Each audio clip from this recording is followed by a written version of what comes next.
Привет! Во дворце дьявольского монарха разворачивается театр. Монарх передает небесную радужную область Шичуанькуну, жест настолько щедрый, что остальные наследники застывают в шоке. Но это просто ширма, создающая иллюзию стабильности перед посторонними, пока за кулисами кипит настоящая война между детьми.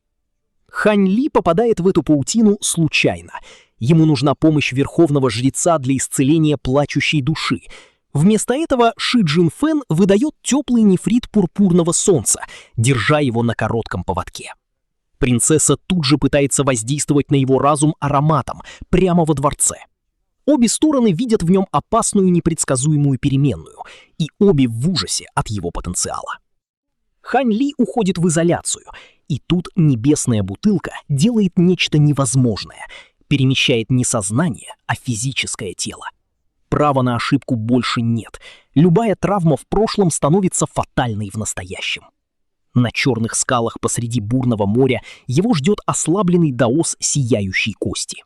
Лампа-пожирательница душ, лазурные мечи против костяных пагод, духовные сферы. Мастер загнан в угол и вынужден обратиться в гигантского скелета дьявола.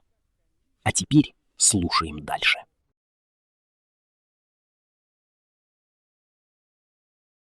Глава 841. В самый последний момент.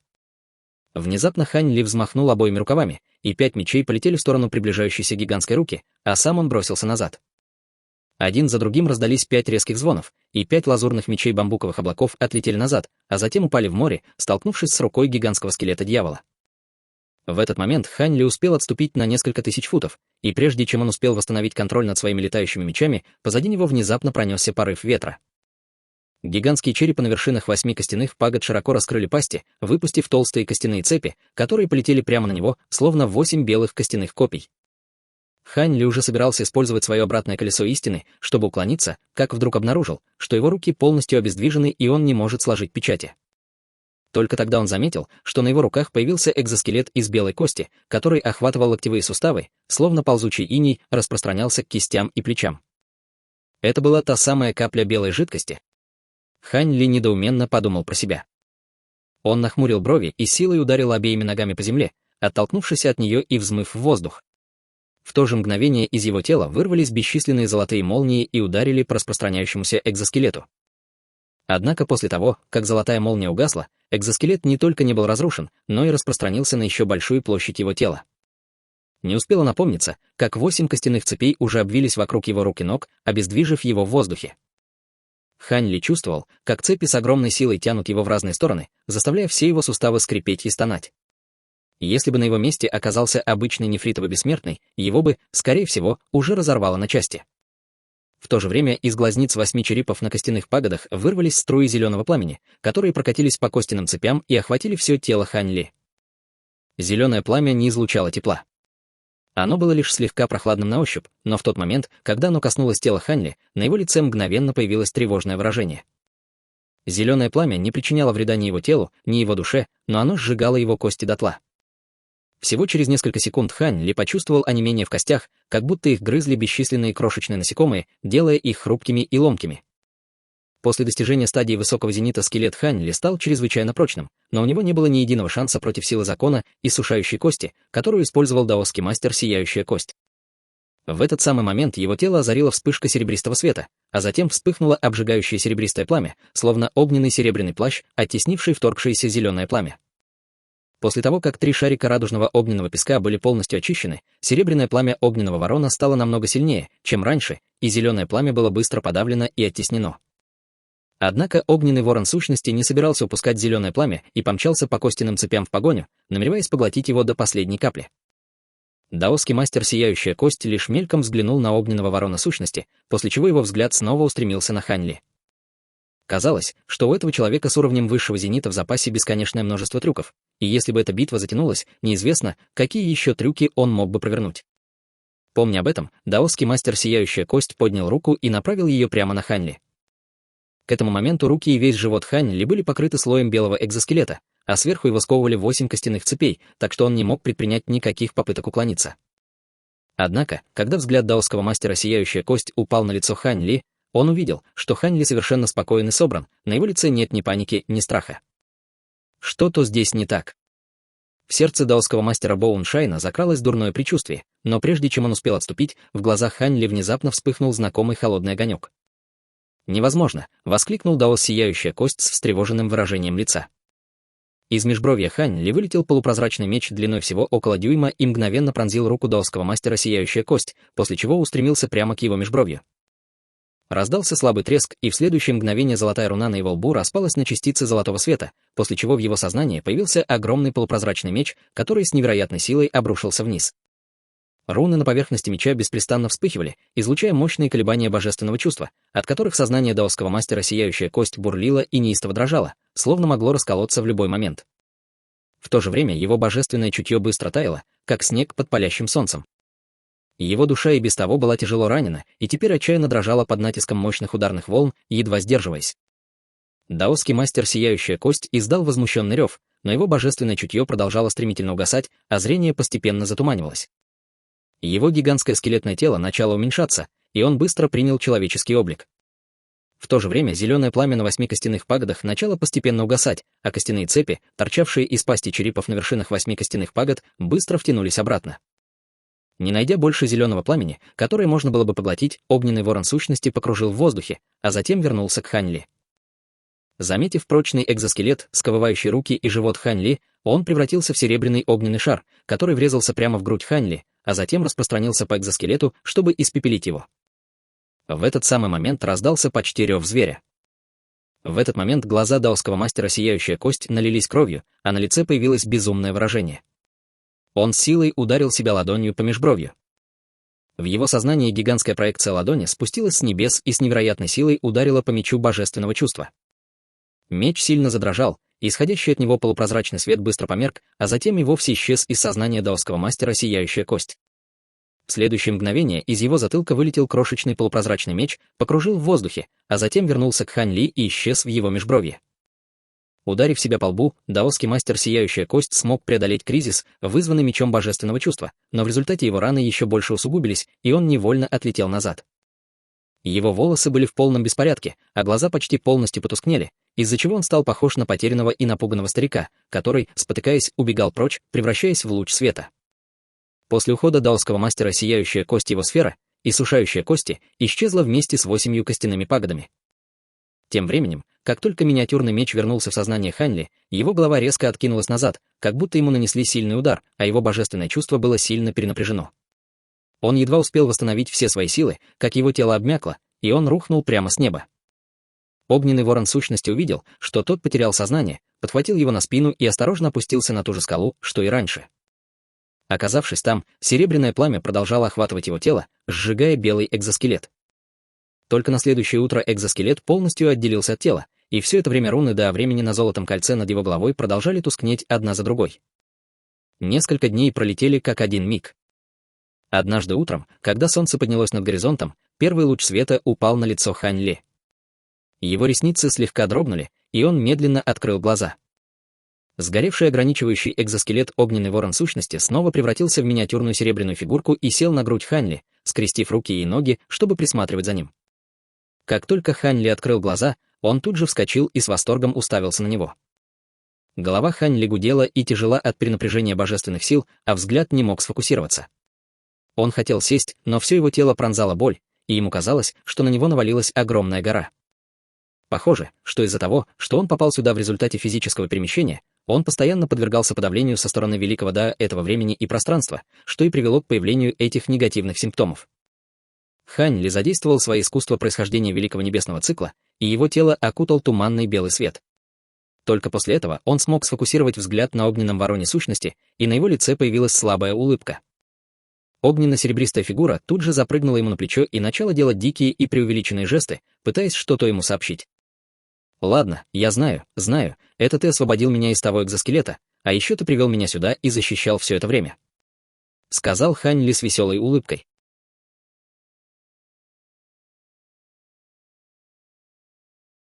Глава 842. Две новости. Внезапно Хань Ли осенило, и он, подняв взгляд на золотое кольцо над своей головой, обнаружил, что почти все руны до времени на нем погасли. «Возвращайся, нам нужно идти», — сказал Хань Ли, повернувшись к огненному ворону. Огненно-серебристая фигура кивнула в ответ и вернулась в тело Хань Ли. После этого Хань Ли сел, скрестив ноги, чтобы помедитировать. Прошло совсем немного времени, и последняя руна до времени исчезла. Сразу после этого золотое кольцо над его головой резко увеличилось в несколько раз, и внутри него появился темный вихрь, который с невероятной силой втянул Хань Ли в себя. Мгновение спустя Хань Ли вновь появился в своей комнате в саду лунного павильона в окружении вспышек золотого света. Немного придя в себя, он обвел взглядом комнату и, только убедившись, что все в порядке, позволил себе вздохнуть с облегчением. Его сознание все еще не могло оправиться от перенапряжения божественного чувства, но теперь, когда его больше не подавляла окружающая среда, он чувствовал себя гораздо лучше. Неподалеку от него полупрозрачная стена света постепенно исчезала, а небесная бутылка медленно возвращалась в обычное состояние. Хань Ли поднял руку, чтобы взять бутылочку, после чего слегка нахмурился, поглаживая бутылочку и пытаясь установить духовную связь с его содержимым. Перед тем, как переселиться в новое тело, он отчетливо слышал, как кто-то говорит с ним мысленно, и был уверен, что это был голос духа из бутылки, но, к сожалению, его попытки установить духовную связь оказались тщетными. Через несколько мгновений он снова надел на шею небесную бутылку и спрятал его под одеждой. Сделав это, он вдруг заметил, что на безымянном пальце его правой руки появилось золотое кольцо. Оно было сделано из чистого золота, и хотя на его поверхности не было никаких узоров или рисунков, оно выглядело очень массивным и гибким. Превозмогая боль, он сосредоточился на том, чтобы исследовать кольцо с помощью своего божественного чувства, но не смог обнаружить никаких энергетических колебаний, как будто это было обычное кольцо. Затем он попытался снять кольцо, но обнаружил, что оно словно срослось с его телом. Даже после того, как он потянул за кольцо с такой силой, что ему показалось, будто он вот-вот оторвет собственный палец, оно не сдвинулось ни на миллиметр. Таким образом, Хань Ли мог только отказаться от этой затеи. В любом случае, в данный момент кольцо, похоже, не оказывало на него никакого пагубного воздействия. Посидев немного в тишине, Хань Ли сосредоточился на великом искусстве иллюзий 5 элементов, и вокруг него вспыхнул слабый золотистый свет. Один за другим появились 5 артефактов, связанных со временем, но все руны до времени на артефактах были уничтожены, а колебания силы закона времени, которые они испускали, стали намного слабее. Однако в этот самый момент золотое кольцо на его пальце внезапно засветилось, слетело с пальца и зависло в воздухе перед ним. Сразу после этого оно начало быстро увеличиваться в размерах, а свет, который оно излучало, становился все ярче и ярче, пока не стало почти прозрачным. Увидев это, Хань Ли слегка растерялся, а затем заглянул внутрь золотого кольца и обнаружил, что внутри него непрерывно кружатся десятки полупрозрачных золотых нитей, испускающих мощные колебания силы закона времени. Это золотое кольцо было тем самым кольцом, которое он создал из нитей закона времени. Как только кольцо появилось, все остальные артефакты, связанные с атрибутом времени, тут же влетели в него и засияли еще ярче, чем раньше. В то же время Хань Ли почувствовал, как небесная бутылочка слегка зашевелилась у него на груди, словно собиралась снова вылететь наружу. Хань Ли очень встревожился и тут же приготовился к возможному повторному переселению, но бутылочка лишь несколько раз дрогнула и снова успокоилась. Что касается кольца времени, то оно ненадолго зависло в воздухе, а затем вернулось на его палец в виде золотого кольца. Это из-за отсутствия активных рун до времени. Хань Ли погладил кольцо с озадаченным выражением лица, но его размышления явно не давали никаких ответов, поэтому он отбросил эту мысль и убрал все артефакты, связанные со временем, обратно в свое тело. После этого он перевернул руку, чтобы принять восстанавливающую таблетку, а затем закрыл глаза и погрузился в медитацию. Использование теплого нефрита «Пурпурное солнце» определенно ускорило бы его выздоровление, и он только что получил большую партию от Ши Джаньфена, но, учитывая текущее состояние плачущей души, он решил, что лучше приберечь весь теплый нефрит «Пурпурное солнце» для нее. На территории Нараки располагался большой сад с множеством невероятно красивых и роскошных зданий. Одним из них был великолепный дворец с конической крышей, и в этот момент внутри дворца на большом золотом троне восседал красивый молодой человек с серебристыми волосами. Перед ним стоял высокий мужчина с угловатыми чертами лица, облаченный в черные дьявольские доспехи. В этот момент мужчина склонился, чтобы доложить о чем-то. «Достоверна ли эта информация, Ду Юань?» — спросил седовласый молодой человек, нахмурив брови. «Совершенно точно, ваше высочество. Я готов поручиться за эту информацию своей жизнью», — ответил Ду Юань. «Я так долго искал и никогда не думал, что это будет в том проклятом месте. Хотя, если подумать, в этом есть смысл. Если бы это было в любом другом месте, я бы не тратил столько времени на поиски», — размышлял молодой человек. Ваше Высочество, я вернулся, чтобы представить этот отчет в надежде, что вы сможете мобилизовать еще несколько человек, чтобы они отправились со мной за этим предметом. Сказал Ду Юань, сложив кулак в приветственном жесте. Вы уже проделали отличную работу, собрав эту информацию, а об остальном я позабочусь сам. Ответил молодой человек. Ваше Высочество, могу я спросить, планируете ли вы сами отправиться в это место? Неизвестно, какие опасности могут подстерегать вас там, поэтому я настоятельно рекомендую вам не рисковать. Торжественно произнес Ду Юань. Молодой человек махнул рукой, отмахиваясь от опасений Ду Юаня, и сказал, это дело касается моего великого Даа, и от него зависит, смогу ли я достичь стадии зенита небес раньше всех своих братьев и сестер, так что ему нужно уделить первостепенное внимание. Отложите все остальное и сосредоточьтесь на этом деле. Да, Ваше Высочество. Ответил Ду Юань, прижав кулак к груди в знак приветствия. Еще несколько лет пролетели как один миг. Хань Ли занимался самосовершенствованием в своей тайной комнате, а вокруг него в воздухе парили 5 артефактов, связанных со временем. Все они уже восстановили приличное количество рун до времени. Похоже, темпы восстановления стали еще выше. Золотое кольцо прочно сидело на его пальце и ничем не отличалось от обычного аксессуара. За время уединения он полностью оправился от ран и божественного перенапряжения, а также добился определенных успехов в совершенствовании великого искусства иллюзий 5 элементов. В то же время он научился лучше контролировать свое кольцо времени и теперь мог не активировать его во время практики великого искусства иллюзий 5 элементов. Он старался держать кольцо под контролем, так как в противном случае произошло бы непроизвольное перемещение. В этот самый момент глаза Хань Ли внезапно открылись, и он вышел из своей тайной комнаты в зал. По залу, словно заблудившаяся птица, летал жужжащий шар белого света. Хань Ли поймал его и обнаружил, что это талисман для передачи голоса. Он сжал талисман в руке, и в его сознании возникло послание. Услышав сообщение, Хань Ли вышел из павильона лунного сада, где его уже ждал Ши Чуанькун. Ваша преданность совершенствованию поистине не имеет себе равных, собрат Даос Ли. Вы слишком добры, брат Даос Ши. Пожалуйста, входите. С улыбкой ответил Хань Ли, приглашающим жестом указывая на дверь. Они вдвоем вошли в зал для гостей и сели за круглый каменный стол. «Почему ты пришел ко мне, а не отправился в небесную радужную область? Я никогда раньше не управлял целым регионом, и вся эта работа застала меня врасплох. Кроме того, Чжэн Фэн и остальные постоянно мне мешают, так что в обозримом будущем я буду выполнять только ту работу, которая мне поручена. Давай пока не будем об этом. Я пришел сюда сегодня, чтобы сообщить тебе 2 новости», — сказал Ши Чуанькун с серьезным выражением лица. «Что это?» — спросил Хань Ли, поставив чашку на стол. «Первая новость касается пространственной области Скальптия, которой вы просили меня разыскать», — ответил Ши Чуанькун, сделав глоток чая. «Вы нашли какие-то зацепки?» — спросил Хань Ли. «Что-то вроде того. Я никогда раньше не слышал об этом месте, и только благодаря тому, что я изучил множество записей и расспросил Пакуна, я смог найти кое-какую информацию о нем. Как и домен Ночного Солнца, пространственная область Скальптия является независимым доменом в нашем священном царстве, и его также называют заброшенным доменом», — ответил Ши Чуанькун.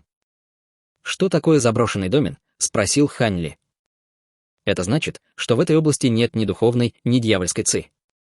Нет никаких записей о том, какова там обстановка, но в любом случае это очень необычное место. Много лет назад туда отправляли в ссылку преступников, но уже сотни тысяч лет это место заброшен», — объяснил Ши Чуанькун. «Вы выяснили его местонахождение?» — спросил Хань Ли. «Я знал, что ты об этом спросишь». Усмехнулся Ши Чуанькун и перевернул ладонь, на которой лежал нефритовый листок с картой. Хань Ли на мгновение задержался, чтобы изучить карту, после чего Ши Чуанькун торжественно произнес: «Брат Даос Ли, я не знаю, зачем тебе эта пространственная область Скальптия, но это очень опасное место, поэтому я настоятельно рекомендую тебе туда не ходить». «Я обязательно запомню это, брат Даос Ши», — с улыбкой ответил Хань Ли. «Кстати, что за вторая новость у тебя для меня?»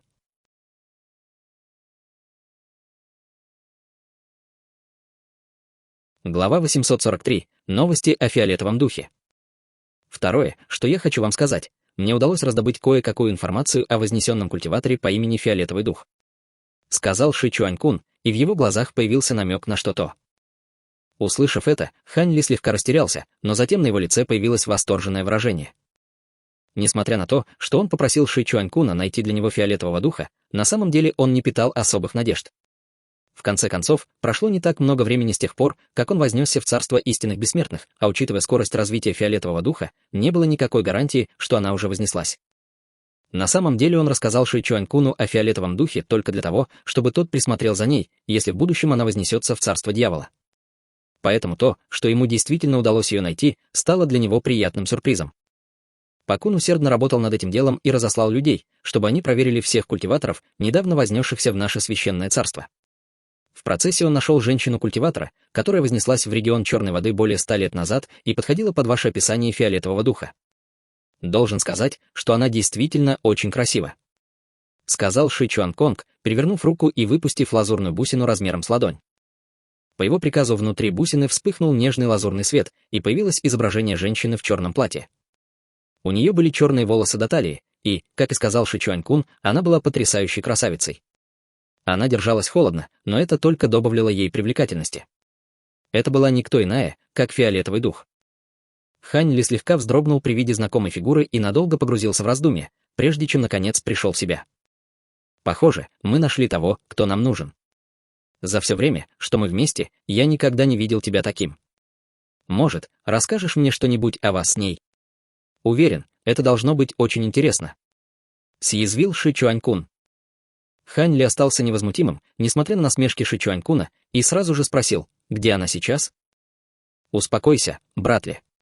Дело в том, что все вознесенные культиваторы обладают огромным потенциалом, поэтому после вознесения их приглашают присоединиться к близлежащим силам. Фиолетовый дух не только потрясающе красиво, но и, как я слышал, обладает выдающимися способностями. В результате она привлекла внимание культиватора Зенита Небес из региона Черной воды. Сказал Ши Чуанькун, и на его лице появилось странное выражение. «Должно быть, с этим культиватором Зенита Небес что-то не так, верно?» — спросил Хань Ли, слегка нахмурив брови. Великий культиватор, о котором идет речь, это даос Черная река, и он очень известен в нашем священном царстве. Он вполне обычный человек, но... Голос Ши Чуанькуна затих, и повисла неловкая тишина. «Но что?» — спросил Хань Ли, чувствуя дурное предчувствие. «Ты же знаешь, какие мы, мужчины». Несмотря на то, что он уже достиг стадии Зенита Небес, у него все еще есть базовые желания, а кроме того, Небесная Дева Фиолетовый Дух действительно очень красивая женщина, так что... И снова голос Ши Чуанькуна затих, и повисла неловкая тишина. Услышав это, Хань Ли заметно помрачнел и тут же направился к выходу из комнаты. Будьте уверены, брат Даос Ли, мастер Даос Черной реки, в очень хороших отношениях с Пакуном. Как только мы узнали об этом, Пакун немедленно отправил предупреждение мастеру Даосу Черной реки, но мы до сих пор не получили ответа. Сообщил Ши Чуанькун. Хань Ли молча вышел из поместья. Его уже ждала запряженная животными повозка, которую явно заранее подготовил Ши Чуанькун. Насколько я помню, в городе Ночного Солнца есть телепортационные массивы, верно? Есть ли среди них тот, что ведет в регион Черной воды? Спросил Хань Ли. Есть. Пойдем со мной. Вздохнул Ши Чуанькун и направился к карете. Карете потребовалось всего около часа, чтобы добраться до гигантского дворца в районе Нарака, высота которого превышала 1000 футов, а площадь 10 акров. Все здание было черного цвета, а над входом висела золотая табличка с надписью «Дворец мудрости». Это было очень оживленное и шумное место. У входа было припарковано множество других экипажей, а во дворец из него входило и выходило много людей. В городе Ночного Солнца есть 2 зала для телепортации. Один из них — это дворец высшей глубины, предназначенный для знати, а другой — дворец мудрости в районе Маха, доступный для обычных культиваторов, торговцев и путешественников. Дворец мудрости немного больше второго. Рассказал Ши Чуанькун. По дороге сюда Хань Ли все это время молчал, а Ши Чуанькун намеренно пытался найти тему для разговора, чтобы разрядить обстановку. «Не беспокойтесь обо мне, товарищ Даос Ши, я в порядке», — сказал Хань Ли, глубоко вздохнув. Сейчас он выглядел гораздо более собранным, чем раньше. Ши Чуанькун кивнул в ответ, и они вдвоем вместе с толпой направились во Дворец мудрости. Пол во дворце был выложен роскошными белыми нефритовыми плитами, а в потолок и стены были встроены белые кристаллы, которые излучали мягкий белый свет, освещавший все вокруг. Потолок поддерживали каменные колонны, а по всему дворцу было разбросано более 100 белых каменных платформ, на каждой из которых располагался телепортационный массив, а рядом с ним каменная табличка с указанием пункта назначения. Этот зал телепортации был очень похож на те, что Хань Ли видел раньше, за исключением того, что все телепортационные массивы здесь были очень сложными. Ши Чуанькун, похоже, хорошо знал это место и повел Хань Ли прямо к телепортационному массиву в глубине дворца, который вел в город Черной реки. В этот момент телепортационная матрица была совершенно пуста, и Хань Ли сразу же направился к ней. Однако его остановил человек в пурпурной мантии, который сказал: «Ты впервые используешь телепортационный массив в зале мудрости, брат Даос? Сначала тебе нужно купить телепортационный талисман». Увидев это, Ши Чуанькун перевернул ладонь и призвал золотой значок с надписью «Маркиз небесного торговца».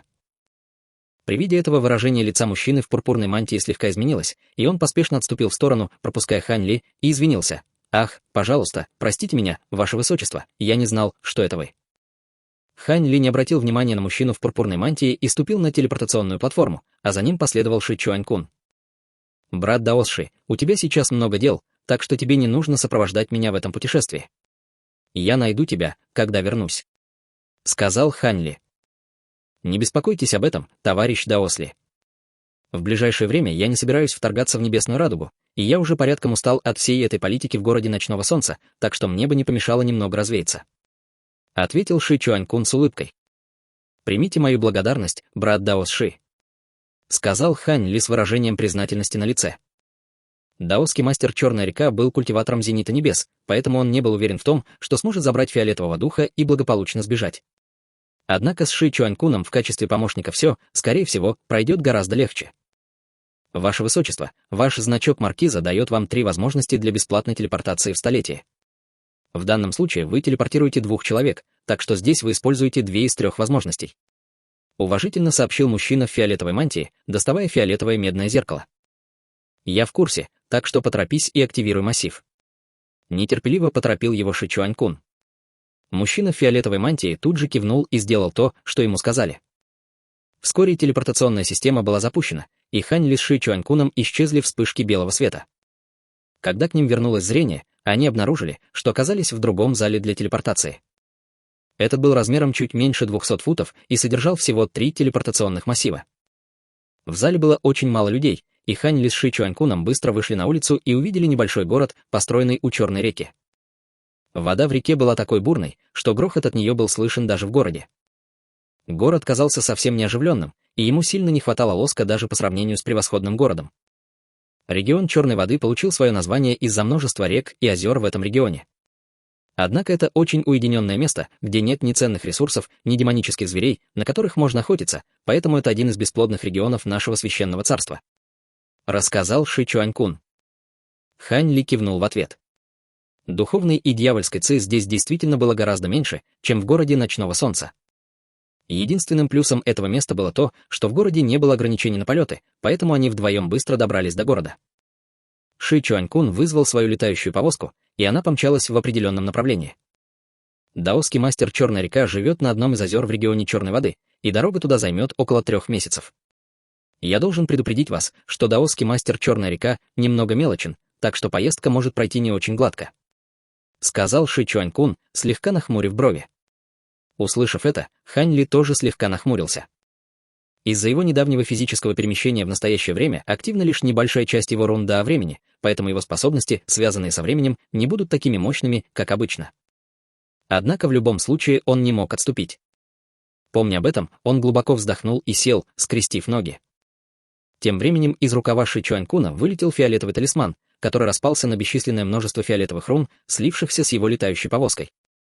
Передняя часть летающей повозки мгновенно приняла форму птичьей головы, а из ее середины выросли 2 больших фиолетовых крыла длиной более 100 футов каждое, превратив повозку в гигантскую фиолетовую птицу. После этой трансформации летающая карета резко набрала скорость и помчалась по воздуху, оставляя за собой длинный след из фиолетового света.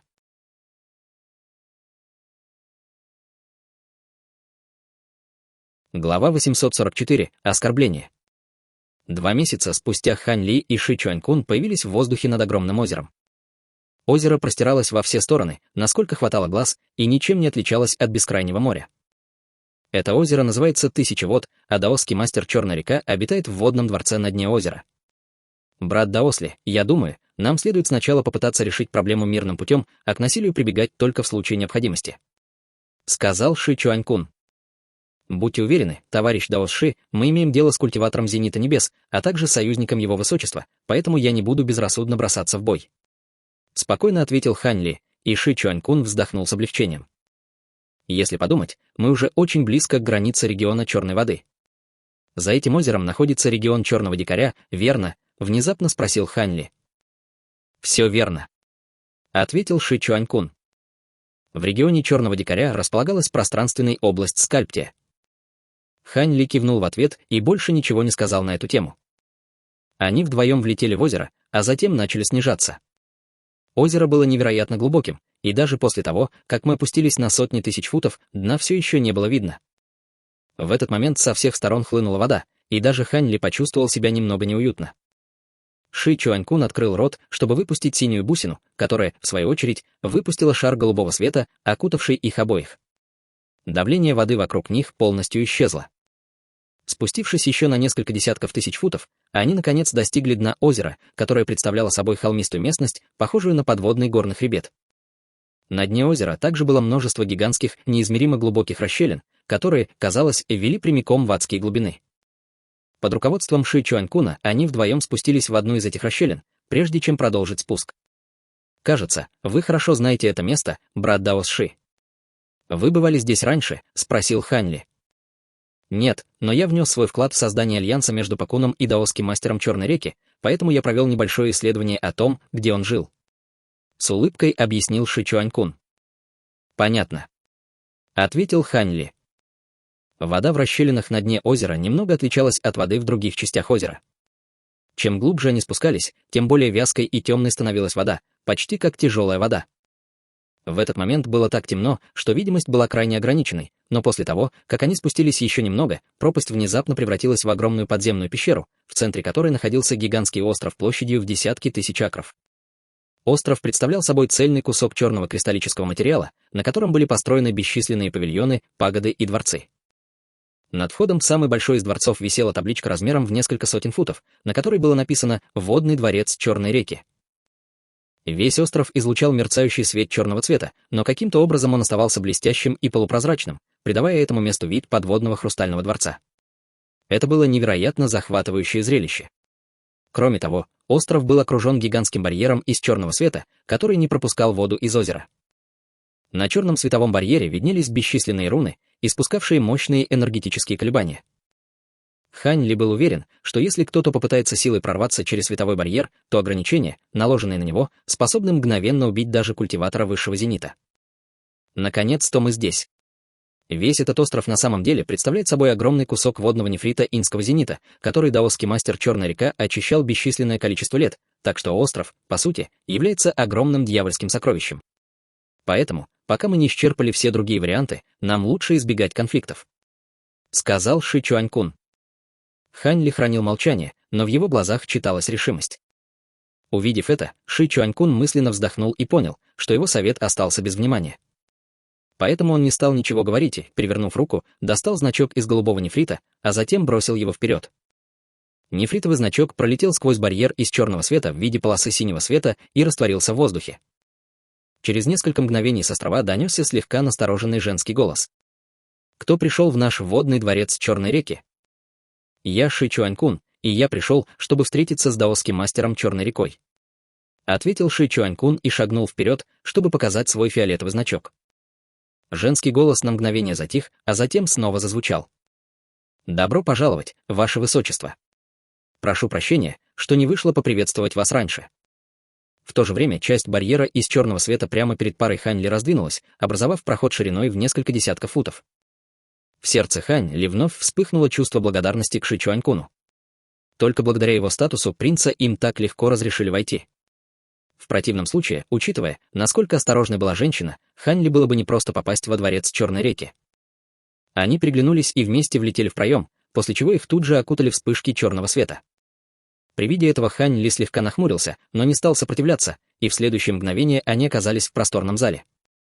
Стены и пол в зале были полупрозрачными и черными, и даже мебель в комнате была напрямую связана с полом. Как оказалось, все в этом зале было вырезано, поэтому все было тесно взаимосвязано. Из зала донеслись шаги, и появилась красивая женщина в голубом платье с 3 золотыми заколками в волосах. За ней следовали 4 служанки. Женщине было около 30, у нее была светлая кожа и красивые черты лица, но от нее исходила слегка холодная и властная аура. Хань Ли видел, что она находится на ранней стадии высшего зенита, и, судя по ее поведению, она была важной фигурой в этом дворце Черной реки. «Пожалуйста, простите меня за то, что я не организовала более торжественную встречу, Ваше Высочество», — сказала женщина, делая реверанс. «Не волнуйся, это мы виноваты в том, что приехали без предупреждения», — с улыбкой ответил Ши Чуанькун. Женщина взглянула на Хань Ли, и ее брови слегка нахмурились, но она ничего не сказала. Ши Чуанькун заметил тревогу в глазах женщины и представил их друг другу. «Брат Даосли, это госпожа Цзюй, спутница Даа старшего Черной реки. Это брат Даосли, и хотя он из Бессмертного царства, он мой очень близкий друг. Рад познакомиться с вами, госпожа Цзюй», — сказал Хань Ли, сложив пальцы в приветственном жесте. Услышав это, леди Цзюй слегка смягчилась и в ответ сделала небольшой реверанс. Госпожа Цзюй пригласила Хань Ли и его спутнику сесть, затем приказала служанкам, стоявшим позади нее, принести чай и фрукты и спросила, чем наш дворец у вод Черной реки заслужил такую честь, Ваше Высочество. «Я пришел сюда сегодня, чтобы кое о чем поговорить со старшим Черной рекой. Он сейчас во дворце», — спросил Ши Чуанькун. «Как жаль. Много лет назад мой муж ушел в затвор, чтобы совершенствовать мощную секретную технику, поэтому, боюсь, он не сможет выйти к вам», — ответила госпожа Цзюй, и Хань Ли почувствовал облегчение. «Понятно, это действительно неудачное время», — сказал Ши Чуанькун, украдкой взглянув на Хань Ли. «Перед тем, как уйти в затвор, мой муж поручил мне заниматься всеми делами дворца Черной реки. Могу я спросить, с какой целью вы сегодня пришли? Если это не требует принятия каких-либо важных решений, я смогу вам помочь», — сказала госпожа Цзюй с улыбкой. Несмотря на то, что она изо всех сил старалась это скрыть, в ее глазах все еще читались гордость и высокомерие. «Ничего особо важного. Я слышал, что около 100 лет назад ваш дворец Черной реки принял в свои ряды вознесенного культиватора по имени Фиолетовый дух, верно?» — спросил Ши Чуанькун. Услышав это, леди Цзюй мгновенно перестала улыбаться, а в ее глазах мелькнула холодная зависть. Однако выражение ее лица изменилось лишь на мгновение, после чего она взяла себя в руки и ответила: «Все верно. Почему вы спрашиваете о ней, Ваше Высочество?» Хотя выражение лица госпожи Цзюй изменилось лишь на мгновение, это не ускользнуло от внимания Хань Ли и Ши Чуанькуна. При виде этого сердце Хань Ли слегка сжалось. Так уж вышло, что Фиолетовый дух — подруга Даосли с тех времен, когда они оба жили в Нижнем мире, и Даосли решил навестить ее, узнав, что она вознеслась. «Не могли бы вы пригласить ее на встречу с ним?» — попросил Ши Чуанькун. «Вы двое были друзьями, говоришь?» «Скорее любовниками, я права. Я знала, что она распутная девка, которая соблазняет мужчин везде, где только можно», — усмехнулась госпожа Цзюй, холодно взглянув на Хань Ли. «Фиолетовый дух только недавно вознеслась в священное царство, поэтому она еще не совсем освоилась здесь. Если она вас чем-то обидела, пожалуйста, позвольте мне извиниться за нее», — сказал Хань Ли, вставая и складывая руки в приветственном жесте. Леди Цзюй лишь холодно хмыкнула и ничего не ответила. «В знак моей искренности я хотел бы преподнести вам несколько подарков», — сказал Хань Ли и взмахнул рукавом, озарив стол рядом с собой вспышкой лазурного света. Затем лазурный свет померк, и стали видны 4 предмета: синий флаг, фиолетовая печать, кусок синего хрусталя и кусок черного дерева. Синий флаг и пурпурная печать были дьявольскими сокровищами, а синий кристалл и черное дерево — материалами, в которых заключена огромная сила закона. Они излучали колебания силы закона, которые были еще более мощными, чем у пары дьявольских сокровищ. Все эти 4 предмета были взяты из хранилища даосского мастера «Сияющая кость», и даже Ши Чуанькун не смог устоять перед их очарованием. Глаза леди Цзюй тоже загорелись при виде этих предметов, но затем она холодно фыркнула и отвернулась, явно отказываясь от подарка. При виде этого выражения лица Хань Ли слегка помрачнело. «Госпожа Цзюй, не могли бы вы оказать мне услугу и позволить им встретиться хотя бы раз?» — спросил Ши Чуанькун.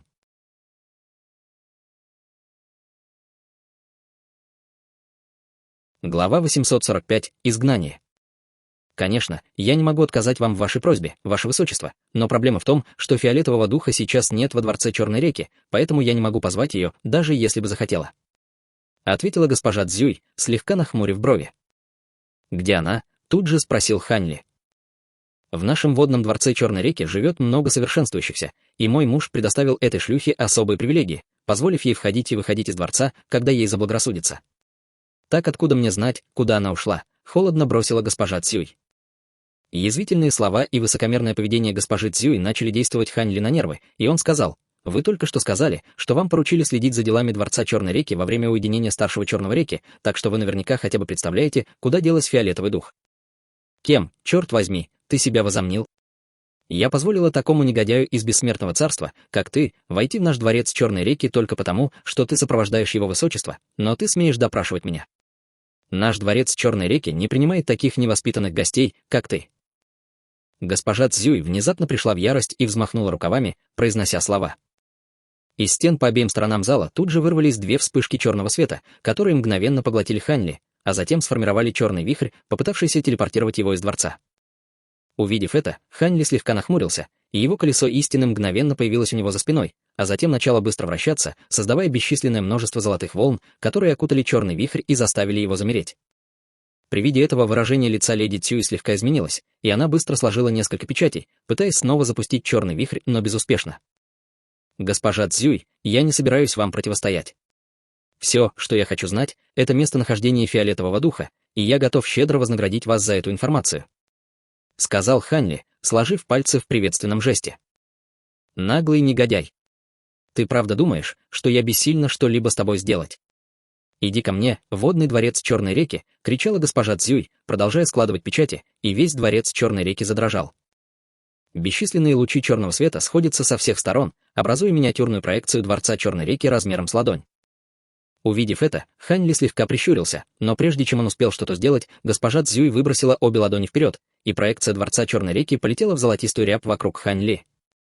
Золотая рябь мгновенно рассеялась, не успев оказать никакого сопротивления, и в результате черный вихрь вернулся в свое обычное состояние, мгновенно поглотив Хань Ли, словно гигантская черная пасть. В следующее мгновение Хань Ли оказался за пределами дворца Черной реки. Восстановилась лишь малая часть рун до времени на его колесе истины, поэтому ее сила значительно уменьшилась.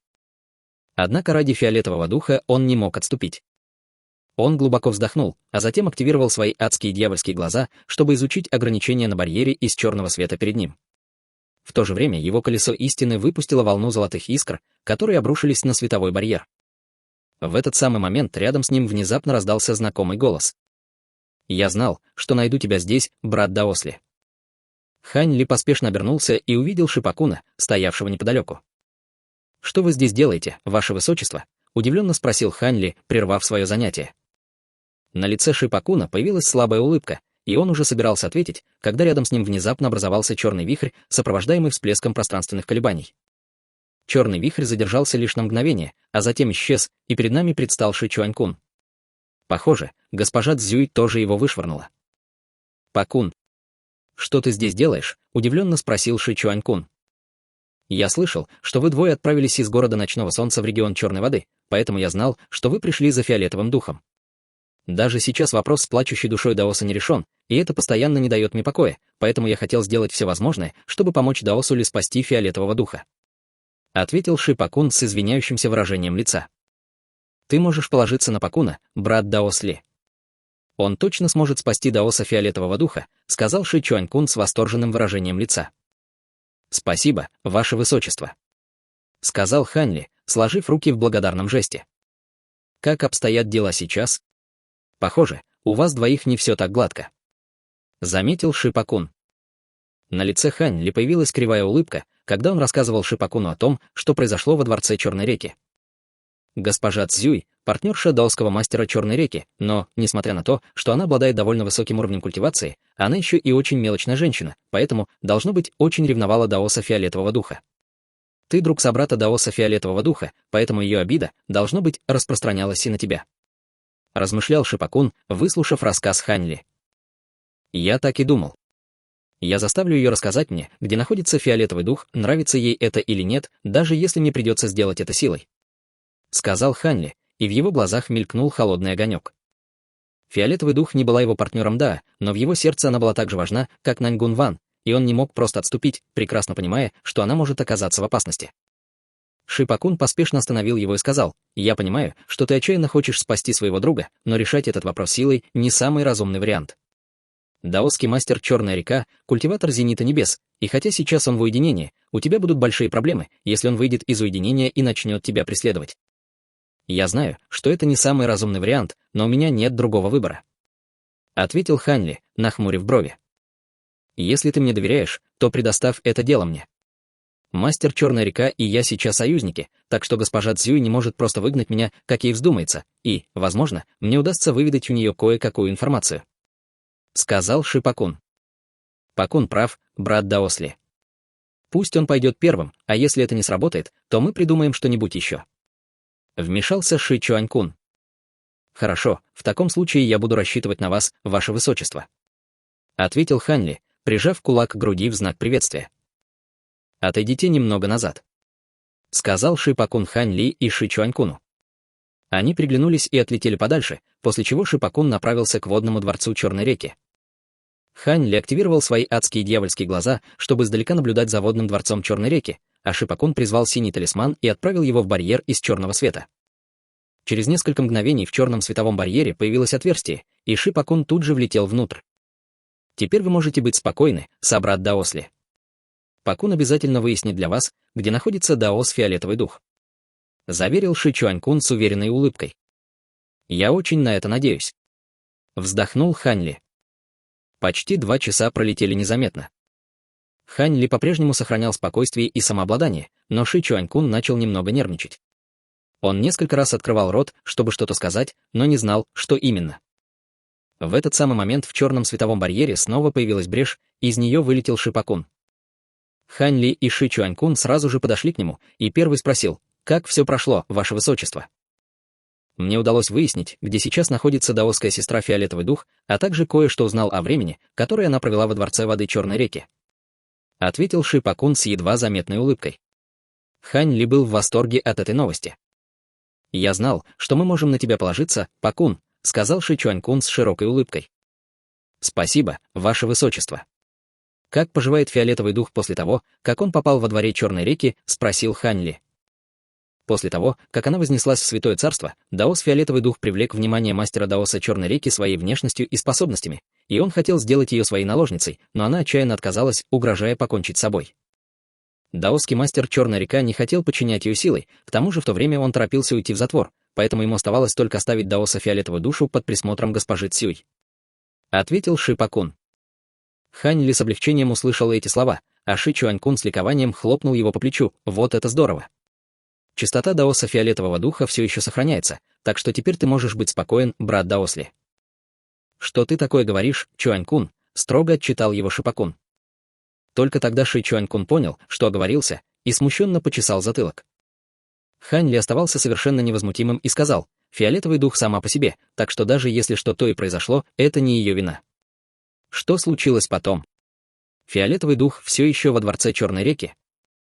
После того, как Даос Черная река ушел в затвор, Даос Фиолетовый дух попыталась сбежать из дворца Черной реки. Госпожа Цзюй не только не остановила ее, но и намеренно отпустила, так что сейчас ее нет во дворце Черной реки. Вздохнул Ши Пакун. Это же хорошая новость, не так ли?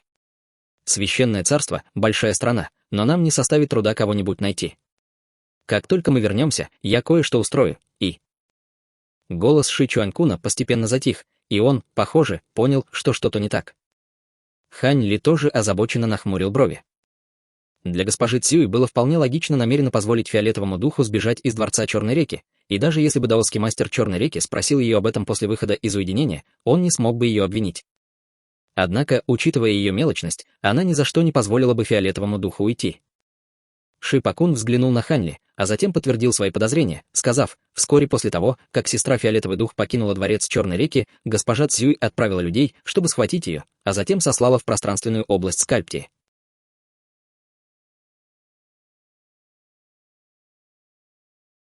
Друзья, эти главы, когда даже победа над чудовищем становится ловушкой для времени и тела.